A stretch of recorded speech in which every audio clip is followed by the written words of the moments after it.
રમેશભાઈ નો ડાર જોયેલો છે, રમેશભાઈ ને મેં લાવેલા હતા, અમારો ડાર જોયેલો છે. હવે આ અટાણે મોટર ધડકે હાલે અમારી, ત્રણની મોટર હોય એટલે એક ધારી કમ્પ્લેટ મોટર હાલે અમારે. પાણી જોયેલો હારામાં હારું પાણી થઈ ગયેલું છે.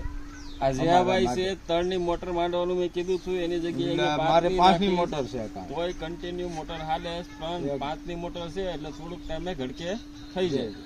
બરાબર છે. એક ધારી 3ની હોય તો એક ધારી હાલે, એક ધારી હાલે કન્ટિન્યુ. હાલો રેડી. બરાબર.